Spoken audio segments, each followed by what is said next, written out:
Наблюдением случаев сочетания ВИЧ-инфекции и туберкулеза заняты эпидемиологи в Алданском районе. Поставлены ли такие диагнозы в течение полугода? Закрыты проходы, рамки, охранники и металлоискатели. В Ленском районе готовятся к ЕГЭ. В Нерюнгри отметили День призывника. Сколько новобранцев отправлены из района на службу с начала весенней призывной кампании.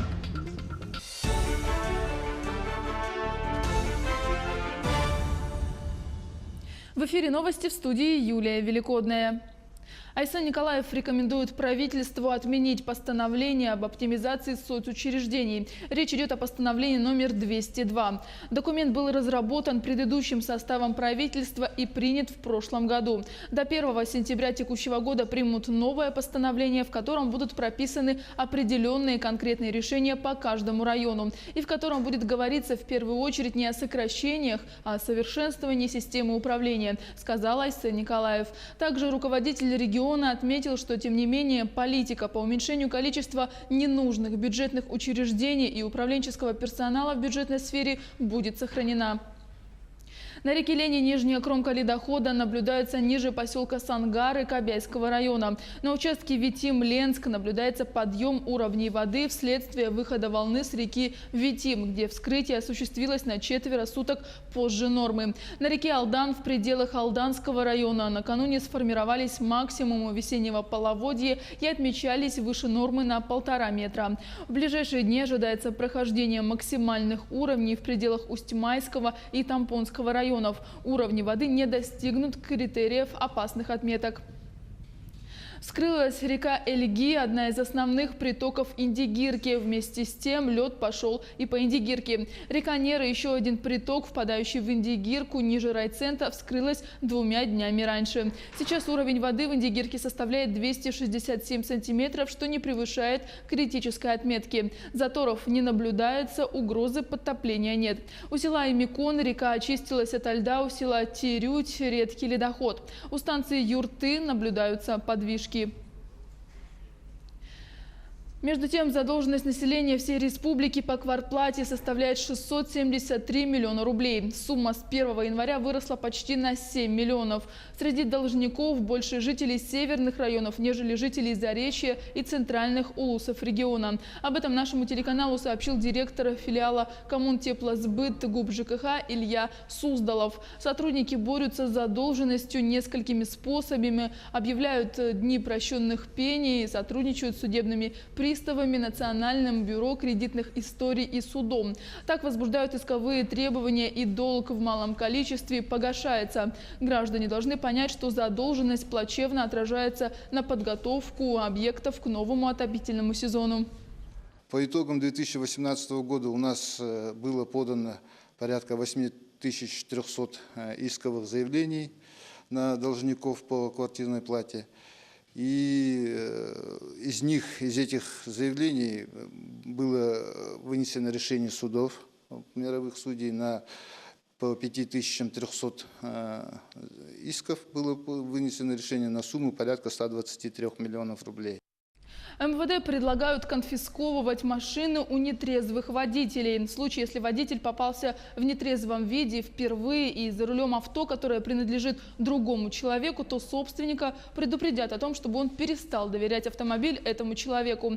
А если водитель попадется повторно в нетрезвом виде за рулем чужого автомобиля, то машину уже конфискуют в качестве обеспечительной нормы у собственника. То есть в этой ситуации водитель будет судим по уголовной статье и получит свое наказание, а собственнику транспортного средства также придется отправиться в суд. В Алданском районе продолжается выявление случаев сочетания ВИЧ-инфекции и туберкулеза. За неполные 5 месяцев эти диагнозы были поставлены 2 пациентам. Между тем, эпидемиологи, называя цифры, говорят о верхушке айсберга. Риск эпидемии увеличивает попустительство работодателей, считающих медосмотры пустой формальностью. Тему продолжит Татьяна Вахнина. В 2019-м 2 жителям Алданского района был поставлен страшный диагноз – ВИЧ-инфекция и туберкулез. В последнее время тенденция роста случаев, сочетающих 2 опасных заболевания, обозначилась явно. ВИЧ-инфекция, как мы говорим, да, это, конечно, она бьет непосредственно по иммунной системе. Это благодатная почва, кавычках, благодатная почва для развития туберкулеза. Риск эпидемии увеличивает попустительство работодателей. В Алданский район идет большой приток рабочей силы из других регионов и зарубежья. При устройстве на работу далеко не все сотрудники проходят медосмотры. Эпидемиологи и фтизиатры пытаются воззвать к благоразумию руководителей предприятий, но особой продуктивностью диалог не отличается. Это важно для человека, это важно для общества в целом, потому что когда человек принимает антиретровирусную терапию, снижается вирусная нагрузка, и он эпидемиологически менее опасен для распространения ВИЧ-инфекции вообще, среди граждан. Ситуация по ВИЧ-инфекции в Алданском районе остается неблагополучной. Сегодня в центре СПИД зарегистрировано 156 человек. Однако врачи подчеркивают, выявленные случаи – это верхушка айсберга. По данным Всемирной организации здравоохранения, для приближения к объективной картине имеющуюся цифру нужно увеличить в 10 раз. Реальной картины по статистике по ВИЧ-инфекции в Алданском районе мы не обладаем, не имеем статистических данных. Я считаю, что такая картинка, которая условно заниженные цифры, мало кого должна удовлетворять. Да? Продлить жизнь и сохранить ее качество ВИЧ-инфицированный может только с помощью медикаментозной терапии.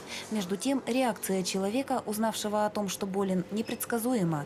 Первые минуты, первое какое-то время он считает, что это неправда, что это вы ошиблись, я поеду в другой город, пересдам анализ и все остальное. Потом, когда все-таки приходит понимание, что это действительно факт, здесь ситуации могут быть разные. Кто-то впадает в истерику, кто-то старается скрыться от глаз, от всех. Проблему распространения вируса врачи смогут решить только совместно с гражданами, когда повысится массовое сознание и возрастет культура каждого. При своевременном выявлении ВИЧ не приговор. Современные лекарства значительно облегчают состояние и продлевают жизнь. Татьяна Вахнина, Сергей Шипачев, Александр Лукин, Алдан. Приближается долгожданная для школьников пора выпускных. Радостные эмоции от начала нового этапа в жизни сопровождаются волнением. Сначала выпускникам предстоит показать свои знания на итоговой государственной аттестации. О том, как образовательные учреждения Ленского района готовятся к ответственному этапу, расскажет Роман Токмаков. Закрытые проходы, рамки, охранники и металлоискатели. В школах города прошли первые пробные экзамены. Так называемая апробация проводится в преддверии больших экзаменационных испытаний для всех учащихся Ленского района. Базой для проведения государственной аттестации остается вторая школа. Здесь все как на настоящем экзамене. Тем временем районное управление образования готовится именно к ним. Мы курируем, мы координируем, контролируем проведение, организация вся на наших специалистов, заполнение базы данных. Мы являемся передаточным посредником между региональным центром обработки информации и между образовательными организациями. Все приказы, все изменения, которые вся процедура ЕГЭ контролируется нами. Мы набираем общественных наблюдателей, мы набираем членов государственной экзаменационной комиссии. Все специалисты проходят обязательное обучение. В день экзамена члены государственной экзаменационной комиссии распределяются по учебным аудиториям. Они чутко следят за ходом тестирования. Любое нарушение его алгоритма чревато последствиями. Одна ошибка может привести к аннулированию результатов всей аудитории. Поэтому ученики проходят несколько тренировочных тестирований накануне. Это не бесплатно, но большинство родителей идею поддержали. Но если взять конкретно нашу вторую школу, вот в этом году было 4 таких тренировочных тестирования, в 3 из них мы участвовали. И участвовали практически 100%. То есть спасибо большое родителям и детям, они очень ответственно к этому относятся. Потому что увидеть КИМ, увидеть, как это происходит, как заполняется бланк. То есть для ребенка это очень важно. Многие родители, выпускники и педагоги противоречиво относятся к ЕГЭ, однако только его успешная сдача гарантирует вчерашним выпускникам поступление в вузы страны. В этом году итоговую аттестацию пройдут 202 одиннадцатиклассника. Вновь сядут за парты и 35 выпускников прошлых лет. В 9 классах к обязательным государственным экзаменам допущены 465 выпускников. Роман Токмаков, Сергей Счастный, телеканал «Алмазный край». В Нерюнгри отметили День призывника. Представители органов местного самоуправления и общественности района напутствовали молодых людей, готовящихся к срочной службе в вооруженных силах. Они пожелали землякам мирной службы, достойного исполнения гражданского долга и через год возвращения домой, где их с нетерпением будут ждать родные и близкие. С начала весенней призывной кампании из Нерюнгринского района отправлены на сборный пункт в Якутск 25 молодых людей. Каждый призыв, я так скажу, наблюдается такая хорошая тенденция. Многие нерюнгринцы, которые, скажем, обучались в других регионах, в других там областях, да, возвращаются сюда домой с одной только целью, чтобы отсюда пойти год отслужить, а дальше уже устраивать свою жизнь. Кто трудоустраивается, кто дальше продолжает учиться. Некоторые ребята даже берут академ-отпуска. Потому что в перспективе во время учебы намечаются хорошие перспективные рабочие места, но условие одно – прохождение срочной службы. В Тампонском Улусе сотню учащихся и учителей Хандекской средней школы наградили по итогам олимпиад, конференций и конкурсов за прошедший учебный год. На традиционном школьном фестивале побывала Мария Винокурова. Ежегодная церемония награждения учительских и ученических достижений и успех состоялась в Центре спорта и культуры «Алроса». В этот день номинации «Ученик года», «Лучший в Олимпиаде», «Юный исследователь», «Самый творческий», «Активист года», «Спортсмен года», «Открытие года» были удостоены более 100 учеников. Для Хандекской средней школы, где обучается свыше 600 учащихся, это немало. Я впервые был учеником года. Я этого вообще не ожидал. Для меня это счастье и гордость над самим собой. В этом году впервые была выдвинута номинация «Отважное сердце», которой удостоились 4 храбрых пятиклассницы, ставших очевидцами преступления и не побоявшихся обратиться в полицию. Я училась с 1 по 5 класс отлично и мечтала получить грамоту «Ученица года».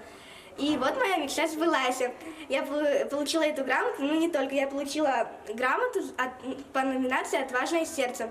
Это самый лучший день в моей жизни.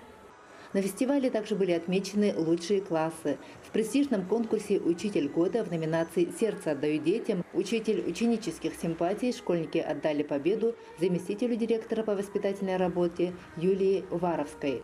В конкурсе «Учитель года» в номинации «Учитель учительских признаний» педагогический коллектив выбрал учителей математики Алевсину Козлову и начальных классов Светлану Старовойтову. Мне очень приятно сегодня было получить эту награду, потому что меня оценили именно мои коллеги, отработав в этой школе 29 лет, и я выпускница этой школы, тем более приятно получить эту награду. Каждый год школьный фестиваль открывает новые имена и дает возможность каждому из собравшихся стать частью этого большого успеха. Мария Винокурова, Хандега, Тампонский район. Оставайтесь с нами, мы следим за развитием событий.